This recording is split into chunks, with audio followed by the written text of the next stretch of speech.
बात कही हो न कही हो, रुक जाइए, जो बात कही हो न कही हो, लेकिन हाथरस को सबसे ज़्यादा बदनामी अगर किसी ने दी तो भाजपा ने। इतनी बदनामी हाथरस की कभी नहीं हुई होगी देश में और दुनिया में जो बदनामी भारतीय जनता पार्टी ने दी।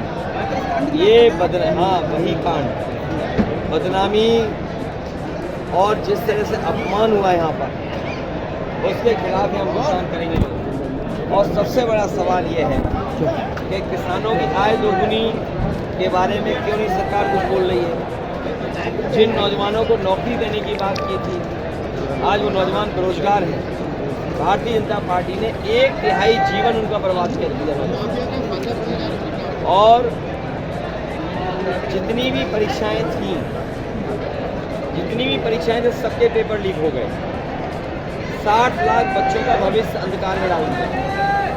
60 लाख बच्चों के अगर माँ बाप को हम जोड़ दें, 3 सदस्य एक परिवार के मान लें, 1 करोड़ 80 लाख होते हैं। 3 गुणा 60 लाख 1 करोड़ 80 लाख, और 1 करोड़ 80 लाख का अगर हम 80 लोकसभाओं से भाग दे दें तो 2,25,000 वोट भारतीय जनता पार्टी का लोकसभा में कम हुआ है। इसीलिए उनकी भाषा बदल गई। जो 400 पार का झुंझुना लिए घूम रहे थे, अब कहाँ बोल रहे हैं 400 पार। जो गारंटी की घंटी बजा रहे थे, महोदय एक बात बताएं, गारंटी की घंटी जो बजा रहे थे, कहाँ है उनकी गारंटी। महोदय एक बात बताएं, आपने जो 16 लाख करोड़ का कर्ज माफी का वायदा किया था, ये डेटा कहाँ के सूत्र हैं? बहुत सिंपल है। आज के ज़माने में गूगल पे बटन दबाइए और ये कहिए कि भारत सरकार ने जो नियम बनाया था कि 5 करोड़ से ऊपर जिन उद्योगपति, जिन कारोबारियों पर बैंकों का कर्ज है वो माफ़ होगा। और आप गूगल कर लें, हम आप सब खड़े हैं, अगर गूगल करके देखेंगे आपको सब पता लग जाएगा।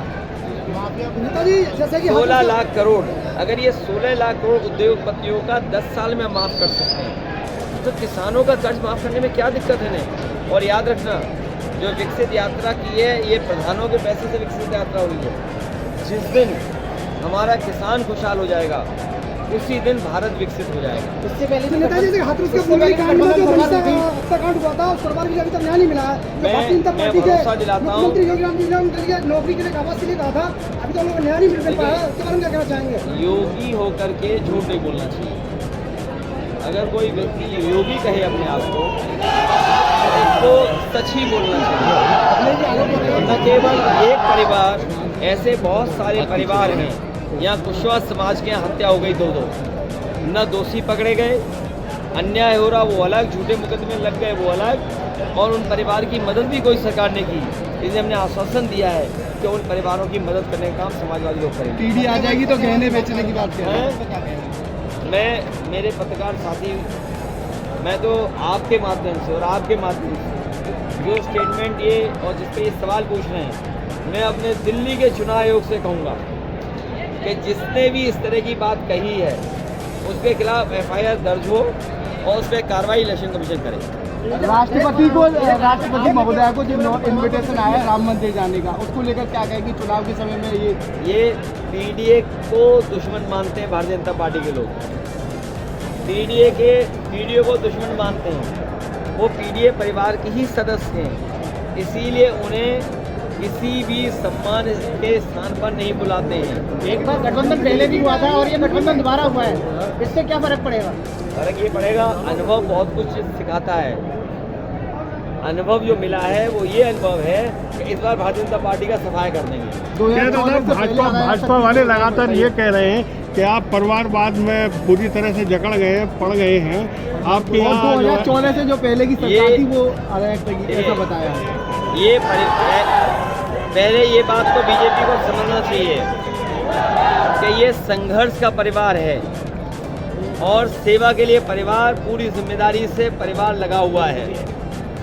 कम से कम उनके परिवार जैसा तो नहीं है, झूठ बोलता हो, वादे झूठे करता हो, और सबसे खतरनाक परिवार उनके साथ है जो कभी कभी समाज को बांटता है और आरक्षण को खत्म करना चाहता है और संविधान को खत्म करना चाहता है उनका परिवार। देखिए, RSS की तरफ है। मैं किसी की तरफ, आप इतने बुजुर्ग समझदार पत्रकार साथी हो, सब जानते हो, जो लोग सबसे खतरनाक परिवार के संग चलते हों वो दूसरे परिवारों पे क्यों उंगली उठाएंगे। और मैं कहूँगा बीजेपी के लोगों से कि बीजेपी के लोग अगर ये बात समझते हैं और वो परिवार वालों के खिलाफ हैं तो जितने भी टिकट इन्होंने परिवार वालों को दिए सबके टिकट वापस ले लें और किसी परिवार वाले से वोट ना मांगे। तो कितने वोट मिलेंगे उन्हें? ये तो ईवीएम बताएगी। Thank you.